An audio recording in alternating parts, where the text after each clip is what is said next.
শবনম বুবলী। তিনি মাঝে, মাঝে এমন কিছু কথোপকথন বলেন যার কারণে তিনি নেটিজেনদের আলোচনার তুঙ্গে উঠে বসে থাকেন। ঠিক তেমনই আজকে তিনি আরেকটা কথা বলেছেন যার জন্য নেটিজেনরা তাকে নিয়ে বিভিন্ন প্রকার আলোচনা শুরু করে দিয়েছে। তো চলুন আমরা শবনম বুবলীর সেই আলোচনাটুকু শুনে আসি যার কারণে নেটিজেনরা তাকে নিয়ে বিভিন্ন কথোপকথন বলতে শুরু করে দিয়েছে। ক্ষেত্রে এটা যদি সবাই খেয়াল করে তাহলে বুঝবে যে আমি কখনোই কাউকে নিয়ে কোনোদিনও কোনো প্রকার বাজে মন্তব্য করা আমি করিনি।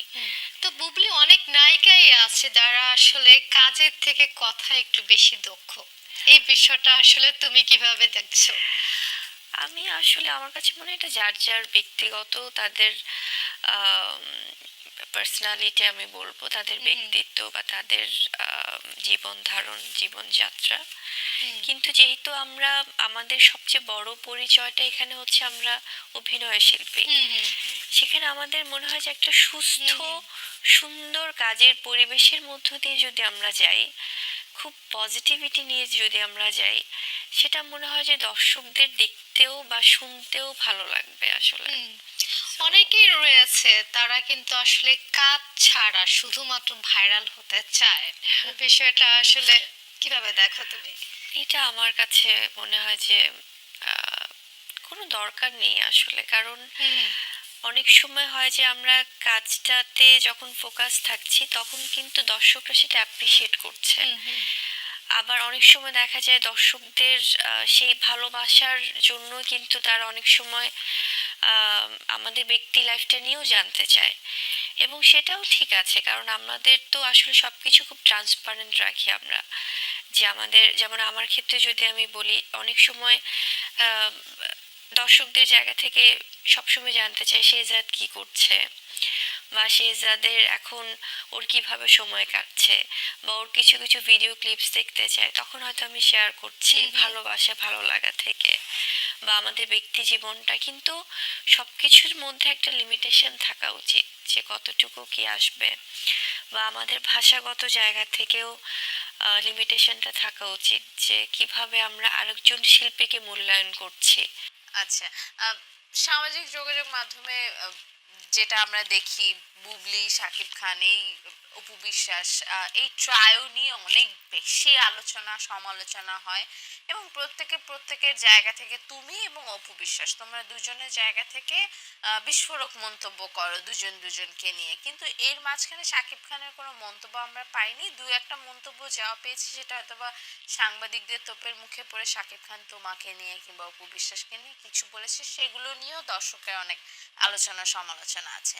আমি একটু জানতে চাই, এখন বর্তমানে শাকিব খানের সাথে বুবলি কিংবা শেহজাদের সম্পর্কটা কোন জায়গায়?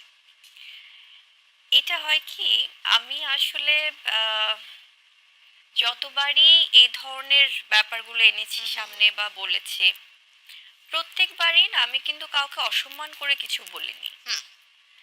এটা আমি সবাইকে অনুরোধ করব, যারা যারা বা এই প্রোগ্রামটা দেখেও যারা কমেন্ট করবে তাদেরকেও আমি অনুরোধ করব যে আপনারা যদি একটু আর্কাইভগুলো দেখেন, আপনারা যদি আমার ইন্টারভিউসগুলো দেখেন, আপনারা যদি আমাকে যখনই কোনো প্রোগ্রামে যাচ্ছি, যখন কেউ জিজ্ঞেস করছে বা যখনই জার্নালিস্টরা জিজ্ঞেস করছে, তখনই কিন্তু আমি সেই উত্তরটা দিচ্ছি। সেই উত্তরটাতে কিন্তু আমি কাউকে কখনো ডিসরেসপেক্ট করিনি, অসম্মান করিনি। দুই ছেলে তো সব সময় আমার সাথেই আছে, এটা তো আপনারা দেখতেই পাচ্ছেন।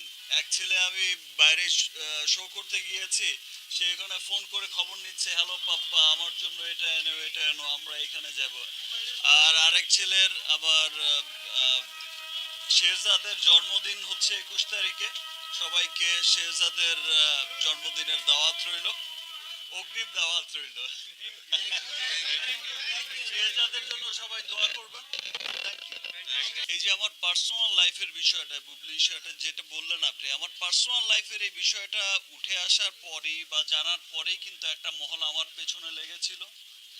তারা কিন্তু আর অন্য কোনো কিছু, তারা অনেক কিছু সাজাতে চেয়েছিল কিন্তু কিছুই কিন্তু পারেনি। তারা ভেবেছিল সাকিব অধ্যায় এখানেই শেষ করছি, তা কিন্তু আর হলো না। তারপর হলো গিয়ে যে ওই সময়ের সুযোগটা নিয়েই কিন্তু তারা হচ্ছে আবার এই প্রতারককে খুঁজে বের করেছে, এরকম একটা প্রতারকের আবার একটা নাটক সাজিয়েছে। সো আমি দেখা যায়, দেখেন আমি কখনোই খুব একটা মিডিয়ার সামনে আসি না, খুব একটা সোশ্যাল মিডিয়ায়ও থাকি না। আমি সব সময় কিন্তু আমি বিশ্বাস করি যে আমার জন্য আমার লাখো কোটি মানুষ আছে যারা আমাকে ভালোবাসে, দেশে বিদেশে কোটি মানুষ আছে যারা আমার পক্ষ থেকে জবাবটা দিয়ে দেয়, এবং আমার বিশ্বাস আছে যে সমস্ত কিছুর কিন্তু অভিযোগ আমার বিরুদ্ধে যা হয়, যা কিছু হয়, সমস্ত কিছুর প্রমাণাদি কিন্তু আবার আপনারাই দিয়ে দেন, সেটা দুদিন আগে বা দুদিন পরে। সেজন্য আমি কিন্তু কখনোই খুব একটা প্রতিবাদও করি না, খুব একটা কাছেও আসি না। আমি জানি যে দুদিন পর তো সবকিছু দুধ কা দুধ পানি কা পানিই হয়ে যাবে, সব তো সামনেই চলে আসবে। আমার কাছে ওই বুবলিশ বা ওই আমার পার্সোনাল লাস্ট ইস্যুর কিছুদিন পর মনে হয়েছে যে ধৈর্যের একটা সীমা আছে। আসলে আমি চুপ থাকি। সবাই, চাণক্য নীতিতে একটা কথা আছে, জঙ্গলে নাকি সোজা গাছটাকেই সবচেয়ে আগে কাটা হয়। আগে কথা বলা হতো যে বোবার কোনো শত্রু নই, এখন দেখা যায় বোবারই হচ্ছে সবচাইতে বেশি শত্রু, বিকজ বোবা কথা বলতে পারে না। বোবাকে চর দিলেও সে কথা বলতে পারে না যে আমাকে চর মেরেছে, বোবাকে লাথি দিলেও বলতে পারবে না সে লাথি খেয়েছে। সো ওই বোবা থাকার এখন আর সময় নেই। এখন আসলে যে যেমন যেমন কুকুর তেমনই মুগুর দেওয়া উচিত। শাকিব খান কয়টা আছে যে তার বিরুদ্ধে অভিযোগ হবে? শাকিব খান তো একটাই আছে। তো শাকিব খান যখন একটাই আছে, ওই এক শাকিব খানের সম্বন্ধেই হচ্ছে অভিযোগ আসবে। ওই তার যারা হচ্ছে এনিমি আছে তার হচ্ছে বদনাম গাইতেই থাকবে। শাকিব খানের আবার যারা ফ্যান ফলোয়ার আছে, শাকিব খানের যারা লাখো ফ্যান আছে, শাকিব খানের যারা শুভাকাঙ্ক্ষী আছে, আবার সমস্ত ভালোবাসা, বেশি বেশি ভালোবাসা শাকিব খানই পাবে, বা আমি আজকে শাকিব খান, কালকে আমার জায়গায় অন্য কেউ আসলে সেই পাবে, এটাই স্বাভাবিক। যে সবচেয়ে অপু বিশ্বাস বলেছে কয়েকটা জায়গায় যে আমার লাইফের সবচেয়ে বড় ভুল মনে হয় বিয়ে করা। সো কি মনে হয় বিয়ে করাটা সবচেয়ে বড় ভুল, নাকি মনে হয় যে ধর চলচ্চিত্রেই যদি না আসতাম তাহলে এত কিছু হতো না? সো এগুলো না, হতো না। আসলে দুইটা সেন্সে বলবো। সেটা হচ্ছে যে ফার্স্ট কথা, একটি কথাই বললো বিয়ে করাটা আমার ভুল, এটা আমি এই সেন্সে বলেছিলাম কারণ আজকে আমার ফ্যামিলি পরিচিতি টিভির মাধ্যমে হয়েছে, এটা না হলেও হতে পারতো, নাও হতে পারতো। কারণ আমি বেলা শেষে তো আমি একজন মানুষ, এটা তো অস্বীকার করার কিছু নেই। আর প্রত্যেকটা মানুষের চাওয়া পাওয়া কিন্তু খুব বেশি একটা না, খুব ছোট ছোট চাওয়া পাওয়া। সেটা যদি মানুষের লাইফে কোথাও একটু ফুলফিল না হয় তখন অনেক কিছু ফিল করে। সেই দৃষ্টিকোণ থেকে হয়তো আমি একটা জায়গায় বলেছিলাম যে আমাকে আমাকে র্যাপিড ফায়ারের মতো বলা হয়েছিল যে জীবনের ভুল কোনটা, তো আমি বলেছিলাম বিয়েটা। আবার একদিক থেকে চলচ্চিত্রকে সাধুবাদ জানাবো যে আজকে চলচ্চিত্র না থাকলে হয়তোবা আমাকে কেউই চিনতেন না, আমি অনেক বড় কিছু হতাম, জন্ম নিয়েছি, একদিন মরতে হবে, বাট আজকে আমি যদি মারা যাই আমার মনে হয় যে কোটি মানুষ কাঁদবে কোটি মানুষ তোমার কাঁদবে জন্য। এবং প্রত্যেকটা ঘরে ঘরে আমাকে নিয়ে একটিবার আলোচনা হবে। এটা সৌভাগ্যের ব্যাপার, এটা চাইলে কেউ পায় না। সো লাইফে ভালো মন্দ নিয়েই তো একটা লাইফ গড়ে ওঠে। সো বিয়েটাও এবং চলচ্চিত্র দুটাই আমার কাছে ভালো মন্দের মতো। অনেক গল্প আছে, সো করবো, বাট যেতে হচ্ছে আমাদের একটু ব্রেকে। দর্শক, চলে যাচ্ছি ঈদ স্পেশাল লাক্সবি স্ট্রেটের প্রথম ব্রেকে, বাট কোথাও যাবেন না, আমাদের সঙ্গেই থাকুন।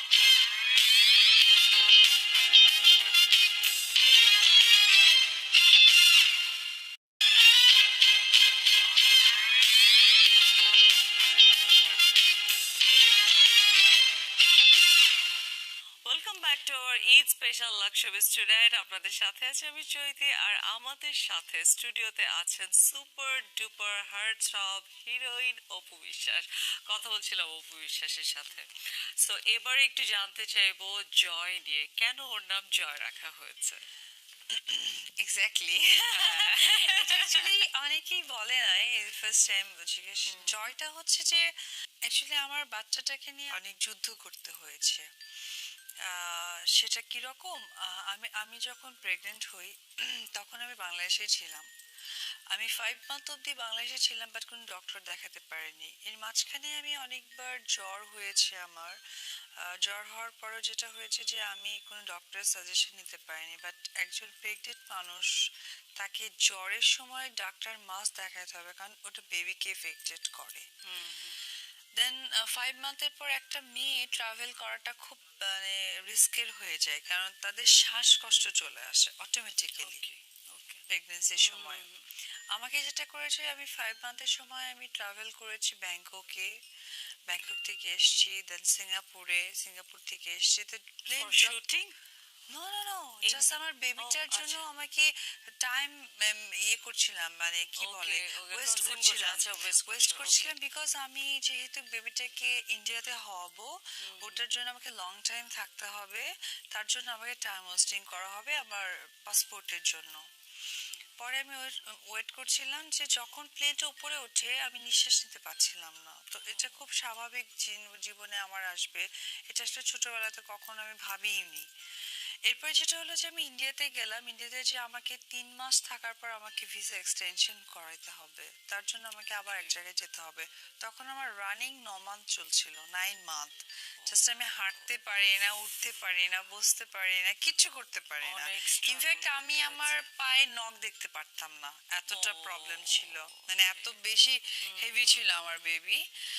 তো যেটা হয়েছে যে ওই অবস্থায় আমি কিন্তু ইয়েতে গেছি, মানে আরেকটা দেশে গেছি। সেই সময় তার বাবার কোনো ওই পার্টিসিপেশন সময় ছিল তার না? বাবার না পার্টিসিপেন্টস কিছু ছিল না।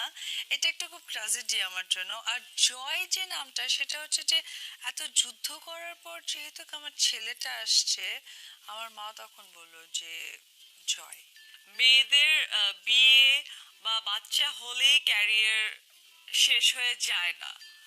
সো এই ব্যাপারে মানে একটু ডিটেইল জানতে চাইবো যে অনেক এখন- কেন মনে করে বাংলাদেশে এটা যে হচ্ছে একটা আমাদের মেন্টালিটির প্রবলেম।